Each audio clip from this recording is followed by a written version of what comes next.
नमस्कार, जय सीताराम, जय गुरुदेव, जय हनुमान जी महाराज, जय बिहार। कैसे हैं आप लोग? आपका बहुत बहुत स्वागत है मेरे चैनल स्वीटी सिन ऑफिशियल में। अभी बजे हैं रात के 9 और चूंकि वीडियो आपके पास जो है वो कल तक पहुंचेगी, सुबह तक पहुंचेगी, तो मैं आपका बहुत बहुत स्वागत करती हूँ। ये समय है हमारे सीरीज सनातन की चर्चा की। ये जो हमारा चैनल है उसमें हम हनुमान भक्ति से जुड़े हुए, राम कथा से जुड़े हुए, और जब हमारी राम कथा संपन्न होगी तो इसके अलावा जो है वो बाकी सनातनी मूल्यों के से जुड़े हुए जितनी भी धार्मिक पुस्तक है हम उनका जो है आसान भाषा में जो है आपके साथ पठन पाठन करेंगे निश्चित रूप से।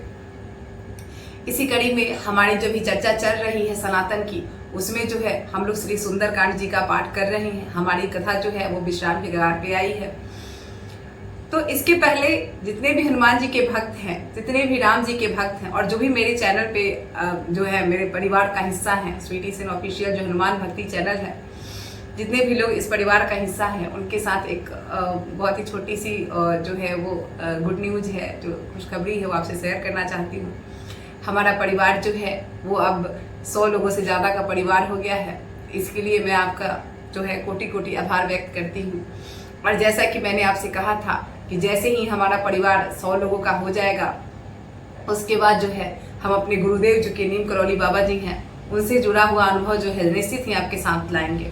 तो दोस्तों, चूंकि ये वीडियो अभी रात में जो मैं कर रही हूँ और सुबह तक आपके पास जाएगी, तो कल से जो है हम लोग जो एक नया सेगमेंट लाएंगे, और जैसे पहले हम लोग का 2 वीडियो का सीरीज चलता था वैसे ही हम 2 वीडियो का सीरीज लाएंगे। कभी कभी दोस्तों थोड़ी सी जो है व्यस्तता हो जाती है, जिसकी वजह से 2 वीडियो लाना संभव नहीं हो पाता है। लेकिन जब आप लोग मेरे साथ जुड़ रहे हैं, जब हमारा सनातनी परिवार जो है वो बढ़ रहा है, तो निश्चय ही मैं इस दिशा में प्रयास करूंगी। और मैं बहुत जल्द कोशिश करूंगी कि बाबा नीम करौली से जुड़े हुए मेरे गुरुदेव जो हैं उनसे जुड़े हुए जो मेरे अनुभव है, सबसे पहले मैं अपना अनुभव आपके साथ शेयर करूंगी कि कैसे मेरा जुड़ाव जो है वो बाबा नीम करौली से हुआ, और कैसे गुरुदेव ने मेरे जीवन में जो है वो एक बहुत ही सकारात्मक बदलाव लाया।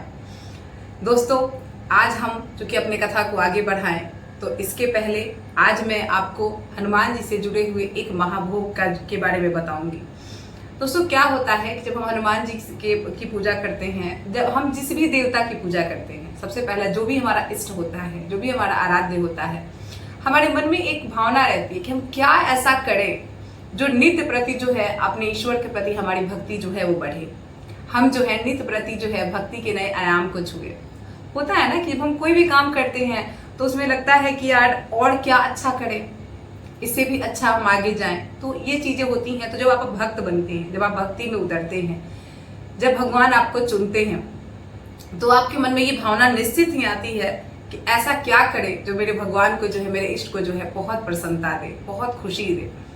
तो उसी क्रम में जो दोस्तों भोग का भी जो एक नियम है, जो महाभोग कहते हैं हम, उसका भी जो नियम है वो इसी संदर्भ में है। वो सिर्फ और सिर्फ आपके इष्ट को प्रसन्न करने का आपके द्वारा किया गया एक उपाय ही है।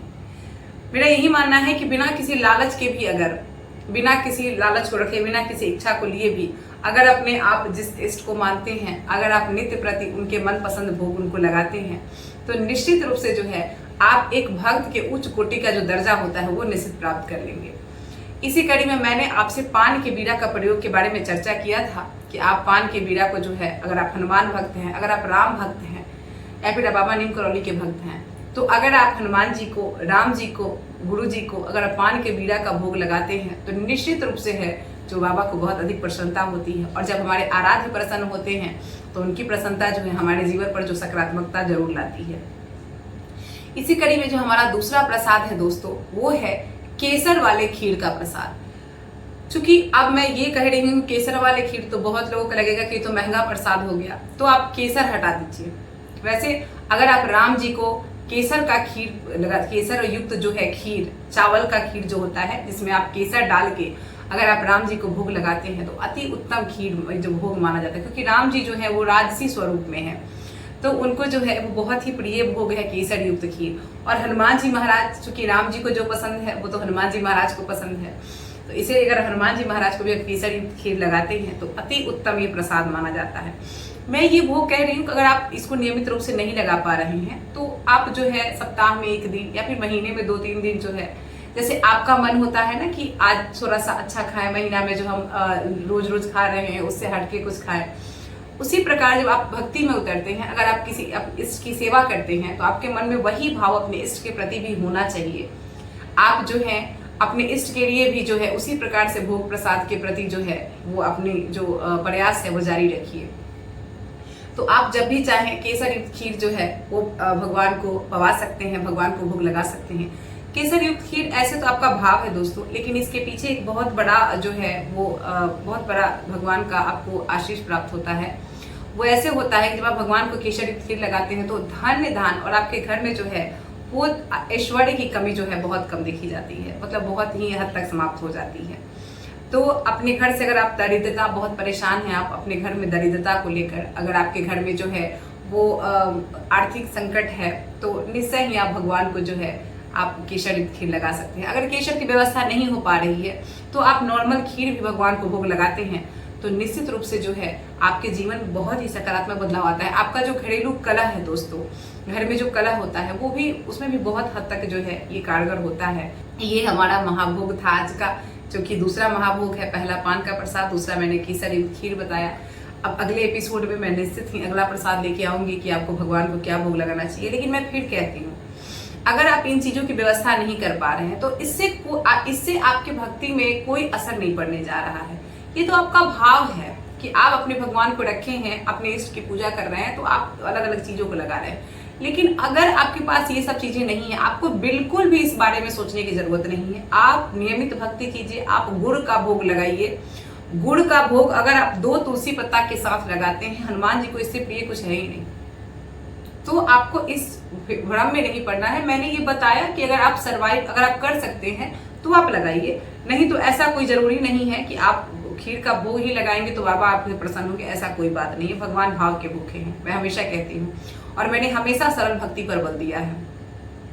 तो दोस्तों, इसके साथ अब हम अपने कथा की तरफ आगे बढ़ते हैं। और इसके पहले हमारा जो परंपरा है वो क्या है? सबसे पहले हमारी सनातनी परंपरा में प्रथम पूज्य गणेश भगवान को हम प्रणाम करते हैं। श्री गणेशाय नमः। श्री जानकी वल्लभो विजयते पंचम सोपान श्री सुंदरकांड प्रारंभ। जय श्री सीताराम, जय बाबा हनुमान। ओम नमः पार्वती पतये, हर हर महादेव। जय श्री सीताराम। दोस्तों, अब हम सबसे आज्ञा लेकर सबसे पहले अब जो हमारा राम कथा शुरू करने से पहले हम करते हैं श्री राम जी के नाम का जाप करते हैं, जो कि मैं पहले भी आपसे कहती हूँ कि अगर आप हनुमान जी महाराज को कुछ भी सुनाना चाहते हैं तो सबसे पहले आपको श्री हरि का नाम का चिंतन करना होगा। उसके बाद ही हनुमान जी महाराज को सुनते हैं, उसके पहले हनुमान जी महाराज को सुनते नहीं हैं। तो हम चूंकि श्री सीताराम, श्री राम जय जय राम, श्री राम जय जय राम, सीताराम सीताराम सीताराम सीताराम, जीते जी तक जग का नाता, उसके बाद न कोई आता, सीताराम सीताराम। श्री राम जय राम, मंगल भवना मंगल हारी, द्रवहु सुदशरथ अजर बिहार। श्री राम जय जय राम, श्री राम जय जय राम, सीताराम सीताराम सीताराम सीताराम। जय श्री सीताराम। अब हमारी कथा आगे बढ़ती है दोस्तों। हमारी कथा वहां तक हो गई थी जब श्री राम जी की सेना वहां पहुंच गई है। रावण जो है, विभीषण और रावण का संवाद हो रहा है। रावण बात को मानने के लिए तैयार नहीं है। जो विभीषण है वो रावण से कहता है कि मैं पैर पड़ता हूँ, मैं आपके पैर पकड़ के विनती करता हूँ, लेकिन आप मेरी बात मान जाइए। लेकिन रावण तो रावण ठहरा, वो मानने के लिए तैयार नहीं है। तो अब विभीषण जी कहते हैं कि अब मैं जा रहा हूँ यहाँ से। ठीक है, अब कथा आगे बढ़ती है। अगली चौपाई आती है हमारी। बुद्ध पुराण सुरित सम्मत बानी, कही विभीषण नीति बखानी, सुरत दसानन उठा रिसाई, खत तो ही निर्गट मृत्यु अबाई। अर्थात जब विभीषण ने विभिन्न पंडितों, पुराणों और वेदों सम्मत सभी को नीति को बखान कर जो है वो रावण को जो है सलाह देने की कोशिश की, तो रावण क्रोधित हो गया। वो मूर्ख था, अभिमानी था। क्रोध में भरकर उसने कहा कि अब सुनो, अब रे दुष्ट, अब तेरी मृत्यु तेरे निकट आ गई है, क्योंकि अब तुमने जो भी मुझे ज्ञान, मतलब जो भी नीति से सनी हुई बात विभीषण जी उसको समझा रहे हैं, तो मूर्ख के सामने अगर आप ज्ञान का बखान कीजिएगा तो वो जो है आपके ज्ञान का जो है कोई मूल्य नहीं देगा। वो निश्चय ही जो है आपसे झगड़ा कर लेगा, आपसे लड़ बैठेगा। और यही होता है, रावण क्रोधित हो जाता है विभीषण जी पर। कथा आगे बढ़ती है, अगली चौपाई आती है। जियसि सदा सठ मोड़ जियावा, रिपुकर पक्ष मूढ़ तो ही भावा, कह सी नखल असको जग माही, बुझ बल जाही जिता मैं नाही। कहता है रावण कि अरे मूर्ख, तू जीता तो है सदा मेरा ही जिलाया हो, यानी तू खाता तो सदा मेरा है, अर्थात मेरे ही अन्न से तू पल रहा है, मेरे ही राज्य में तुम पल रहा है। पर हे मूढ़, यानी मूढ़ का मतलब होता है मूर्ख, पर हे मूर्ख पक्ष तुम मेरे शत्रु का ले रहा है, यानी खा मेरा रहा है और पक्ष मेरे शत्रु यानी कि श्री राम जी का ले रहा है। अरे दुष्ट, बताना कि जगत में ऐसा कौन है जिसे मैंने अपने भुजाओं के बल से नहीं जीता है। रावण को चूंकि बहुत घमंड हो गया है अब, लेकिन उसको पता नहीं है कि उसके सामने इस बार जो खड़ा है वो चराचर जगत का स्वामी है, यानी श्री हरि स्वयं उसके सामने खड़े हैं। कथा आगे बढ़ती है, अगली चौपाई आती है। मम पुर बसी तब सिन पर प्रीति, सठ मिलु जाय तिनहु कहु नीति, अस कही किनेसी चरण पर हारा, अनुज गए पद बारहि बारा।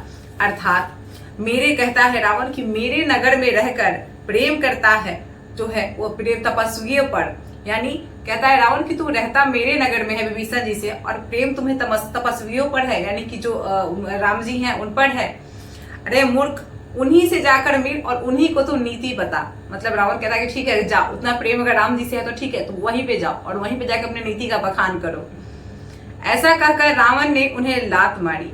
रावण जो है अब अपने जो है वो सीमा को लांघ रहा है, वो विभीषण जी को लात मारता है, परंतु छोटे भाई विभीषण जी ने मारने पर भी बार बार उसके चरण ही पकड़े।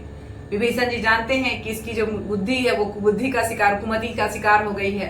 विभीषण जी को लात मारता है, फिर भी विभीषण जी जो है उसके चरण ही पकड़े हुए हैं। कथा आगे बढ़ती है, अगली चौपाई आती है। उमा संत कह इहि बड़ाई, मंद करत जो कहीं भलाई, तुम पितु सरिस भले ही वही मारा, राम भजे हितनाथ तुम्हारा। विभीषण जी के मुख से शिव जी कहलवाते हैं कि हे उमा, संत की यही बड़ाई होती है। मतलब संत जो होता है, संत व्यक्ति जो होता है, उसकी पहचान यही होती है कि वे उसका जो कोई बुराई भी कर रहा है उसके बावजूद जो है वो उसका भलाई ही सोचता है। तो किसी भी संत की पहचान, कोई भी आदमी जो है अंदर से संत है यानी डिसेंट है, अगर आप अंग्रेजी में उसको कहिए तो डिसेंट है, तो वो कैसे पता चलेगा कि आप उसका बुराई कर रहे हैं, आप उसका जो है वो बहुत ही ज्यादा बुरा चाह रहे हैं, इसके बावजूद वो आपसे आपका बुराई नहीं चाहे, वही जो है वो सच्चे अर्थों में जो है संत है। तो मेरा जो वही साधु पुरुष और संत कहने का जो तात्पर्य रहता है मेरे वीडियो में, वो बिल्कुल ऐसे ही लोगों से रहता है कि जिनमें सद्गुण का विकास हो, सिर्फ वही संत हो सकता है। ऐसे में जो बाबाओं और जो ढोगी जो हमारे हिंदू धर्म को जो पाखंड बना के रखे हुए हैं लोग, मैं उनका समर्थन नहीं करती। मैं कहती हूँ कि आप आधुनिकता को भी अपना रहे हैं, इससे कोई मेरा विरोध नहीं है, बस अपने धर्म के जो मूल अर्थ है उनको समझिए। दया, क्षमा, त्याग जो है, इसके अलावा जो है प्रेम, ये सारे गुणों का जो है आप अपने आप में विकास कीजिए।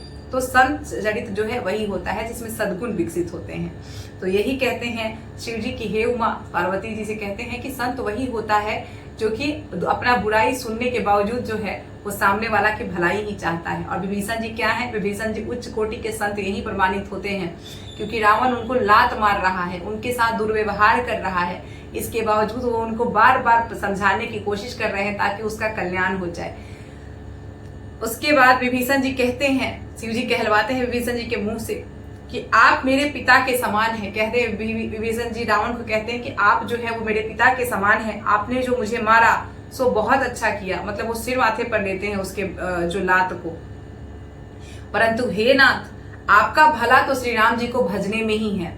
कहते हैं विभीषण जी कि आप मुझे मार लो, मारना चाहते हो मार लो, आप मेरे पिता के समान हो, बड़े हो, इसका कोई मुझे विरोध नहीं है, लेकिन आपका भलाई तभी होगा जब आप श्री राम जी को जो है भजेंगे। कथा आगे बढ़ती है, अगली चौपाई आती है। सचिव संग ले नभ पथ गयऊ, सबही सुनाई कहत अस भयऊ। इतना कहकर विभीषण जी जो है अब अपने मंत्रियों के साथ, जो उनके सलाहकार लोग रहते हैं, उनके कुछ लोग रहते हैं, उनके साथ जो आकाश मार्ग में चले गए हैं और वहां पे वो सबको सुनाकर ऐसा कहने लगे हैं। आकाश मार्ग में चले गए और वहां से सबको सुना के लंकावासी जो है उनको कहने लगे हैं। क्या कहते हैं विभीषण जी? हमारा अगला दोहा आता है।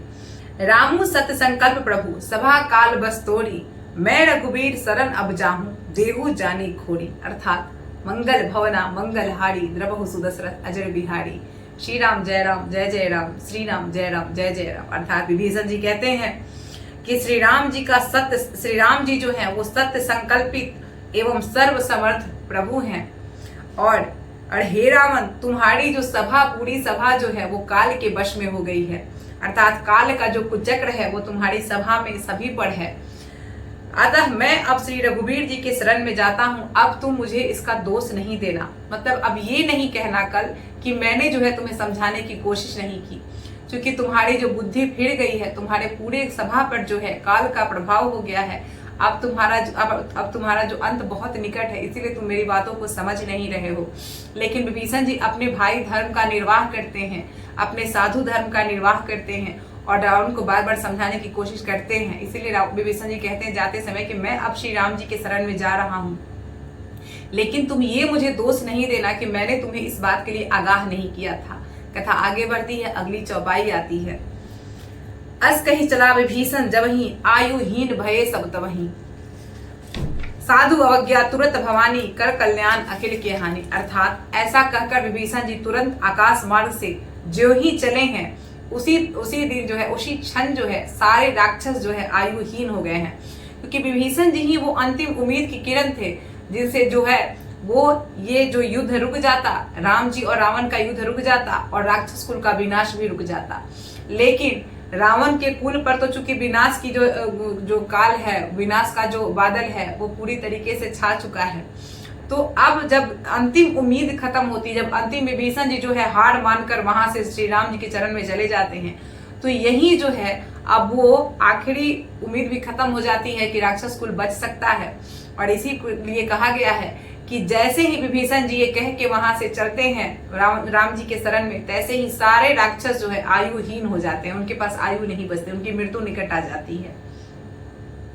शिव जी कहते हैं कि हे भवानी, साधु का अपमान तुरंत ही संपूर्ण कल्याण यानी हानि, संपूर्ण कल्याण की हानि कर देता है। शिव जी कहते हैं कि यहाँ पे बहुत ही अच्छा मैसेज दिया गया है, हमारे सनातनी मूल्यों का पोषण किया गया है और कहा गया है कि जो भी साधु का अपमान करता है, साधु मेरा साधु से मैंने बार बार इस चीज को क्लियर किया है, आप सब जानते हैं कि जो भी साधु पुरुष का, साधु आदमी जो होता है, साधु जो सज्जन व्यक्ति होता है, अगर उसका अनादर करता है, उसका अपमान करता है, तो निश्चय ही उसका जो है नाश हो जाता है। उसके जितने भी पुण्य है उसका नाश हो जाता है, वो विनाश को प्राप्त होता है। इसीलिए हमें कभी भी स्वप्न में भी अगर हमसे गलती हो भी गई है तो उसको क्षमा मांग के जो है अपनी गलती का प्रायश्चित निश्चय ही करना चाहिए और किसी भी साधु पुरुष का जो है वो हमें अपमान नहीं करना चाहिए।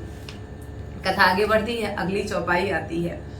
रावण जब ही विभीषण त्यागा, भयो विभव बिन तबहि अभागा, चले हरसि रघुनायक पाही, करत मनोरथ बहु मन माही। अर्थात कहते हैं शिव जी कि रावण ने जिस क्षण विभीषण जी को त्याग दिया, उसी क्षण वह अभागा हो गया। यानी अभागा सिर्फ वैभव और ऐश्वर्य से ही नहीं, वो जो है अपने जो नियति से, अपने जो भगवान की तरफ से उसको एक सलाहकार, अच्छा सलाहकार मिला था जो उसे बुरे चीजों से बचा रहा था, उसने उसको त्याग दिया, विभीषण जी को त्याग दिया और अब वो अभागा हो गया, क्योंकि अब उसकी जो मृत्यु है वो बहुत ही निकट आ गई है।